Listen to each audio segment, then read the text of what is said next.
Hello everyone, welcome to another Transformers review. As you can see, this time I'm doing a more modern figure. I'm doing Bonecrusher, which is a Decepticon from the first live action movie. Famous of course for the three-way fight with Optimus Prime. This is his original sort of guise. There is a later recolour version of this, I believe in green. But I'll sort of go into that a little bit later.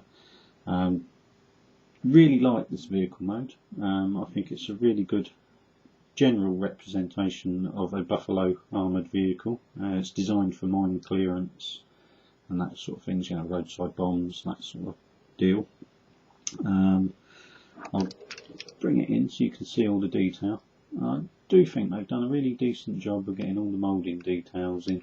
Obviously bits like a little bit of kibble there of Bonecrusher's foot sort of claw is not quite accurate. Obviously it'd just be more of a wheel arch I suppose there.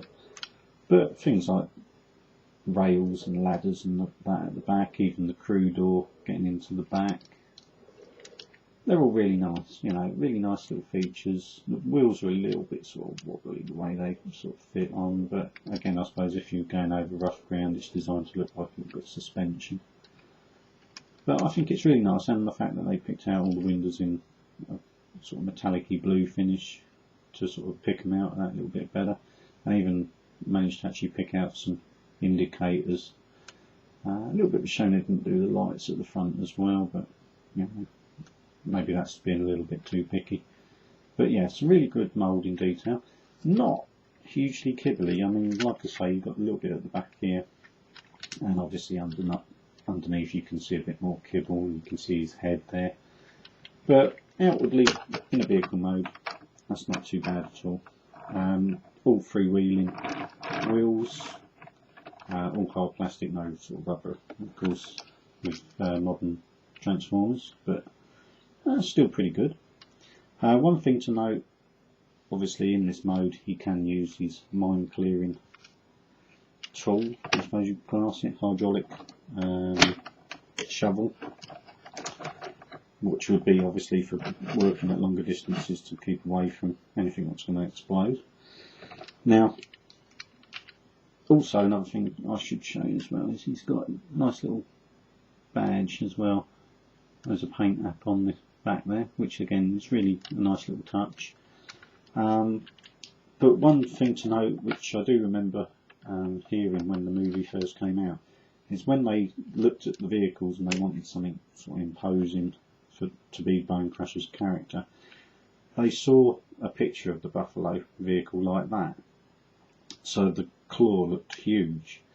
They actually had to sort of redesign and actually build a claw for the movie, because the actual real one, due to perspective, it looked like it was huge, but it's not a lot bigger than the average shovel on the end, because obviously, you know, landmines aren't huge, so obviously for clearing them up you don't need something with a great big claw. So they made a little bit of a cock up there when they chose him. It would have just been like him trying to attack Optimus Prime with a fly swat really. So with that they did have to enlarge the claw attachment to make it more imposing for the movie. But there's a little bit of backstory there. As I said, there was another version of this which is in green, but I remember reading somewhere that he had apparently survived the battle with Optimus Prime and then gone into hiding in the jungles, and it's classed as a jungle colour scheme, being it's in green, but I'm not quite sure how you'd survive if you had your head cut off. A little bit weird. I know they're robots, maybe you got repaired. Who knows? You certainly got a better repair service than Megatron and Dark of the Moon, because they still hadn't quite got him fixed, did they? But never mind. Anyway, I digress. This is, as I say, the vehicle mode. Now to transform him into his robot mode, first of all we just need to get that out of the way. Now, there's two little tabs on the sides which you've got open. There's these pieces here and here. They can be a bit of a nightmare, so if you flick out the wheel sections first at the front, like so, You can then get your finger into them and open those up. I can get my nail in there. It is quite stiff. That's it. The finger just move around. That frees up the mechanism a bit better, so that you can start swinging bits out of position and that. Now, first of all, on the back, you've got to release these top kibbly parts, which are pegged in. So I can get my fingers in. That's it. And as you can see, they're pegged into those holes there. And you just need to swing them round. That one's come out better. Now that frees up these leg sections, and you need to swing up. It's all a bit of a jumble, this figure in transformation. You need to swing up these side parts, which are his legs, just to get them out of the way a little bit. You need to swing up these sections as well to get them out of the way. That gives him a little bit more room. You then need to split the whole back section in half, and that allows the whole side of the vehicle, I'll show you that from this side, to hinge round from that position there, and that becomes his arms. Now, where the legs are now movable to get them apart, you now need to lift the figure up like this. It looks a little bit weird at the minute. It looks like he's a spread eagle, a bit nuts with his head in his crutch almost. But you swing the legs down and round till they meet, and at this point you've got to turn the leg around so that the wheels on the bottom side of it are on the outside now. This enables you to put these two wheels, which would be like the spare wheels, which are solidly fixed painted wheels, they push together, and then this piece here pushes down on them, and they're lined up. There's a little notch, I'll just show you that, there's a little notch there. You have to line them up with this piece here, and that should, with a little bit of fiddling, that's it, that should clip onto those, and that holds them together. Now that has created his legs. Now his head's still a little bit out of position, so you need to push back on that to lift it up. You cannot still leave it out as well, and turn his head round, so it's the right way up. I prefer to actually have it back, though I have seen people when they move it forward, but I kind of like it back there. Anyway, getting back to his legs, I finish those off first. You take these side bits, what were pegged into the side of the vehicle, and bring those out, and bring these other light coloured toes forward, and that's pretty much his feet done. There is a bit of movement in his foot that you can position it, but that's pretty much it. Just swing that side one out as well, and that allows him to stand. You can, like I say, fiddle around with them. You can also position these toes so that it's like he's doing his roller skating sort of bit in the movie, but it kind of looks a little bit sad. Anyway, getting back to the rest of him. Now you can get his arms up in position, and then they're hinged at this point, so you can swing them down. You can then swing what was the back section, almost like the cab section of the truck, back up and behind this part, and they just sort of, well, I suppose just fold together really. They don't clip together, and you can then swing his hands out. I'll just do the same on this side, just flick those together and bring his hands out.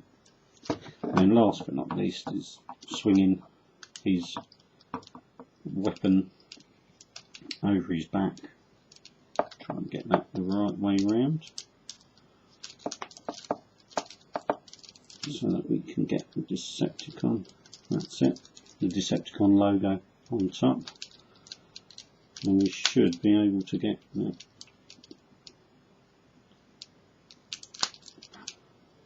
It is a bit of a fiddly thing, this one. It kind of works. Hold on, that's it. You can leave it up like that, sorry, with the Decepticon logo shown at the back, so that he's got his weapon over the top. Now that does come apart, and you can move the, that's it, move the claws together,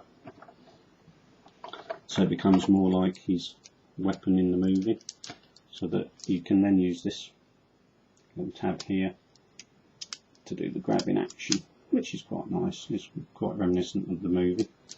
But to leave it sort of stowed, if you like, you can have it back and have it swung back down behind his back like so.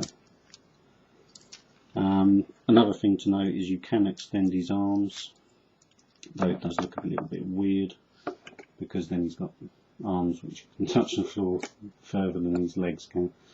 So that's a little bit weird. It's supposed to be like for a grabbing action, I think, but not the greatest look to him. Much better to stick with the arms just at that length. Well, he's not too badly proportioned, a little bit sort of ape-like, but then it's accurate to the movie. Pretty good representation of the movie figure. Quite nicely detailed. They picked out quite a few paint apps all round on his body.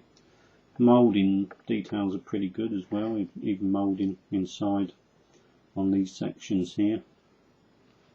So although he's generally kibbly, movie figures sort of generally are, because obviously they've designed it wholly around it transforming from that vehicle.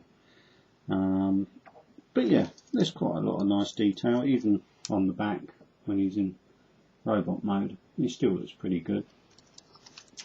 It's not necessarily everybody's favourite figure, I have to admit. I've even seen somebody set like one of these things and destroy it, but I kind of like it. I think he sort of goes in quite nicely with Brawl, who they sort of called Devastator, if I remember correctly from the movie, and then reused the name in the next in Revenge of the Fallen. So I don't know what was going on there, but obviously it was Brawl to all the fans.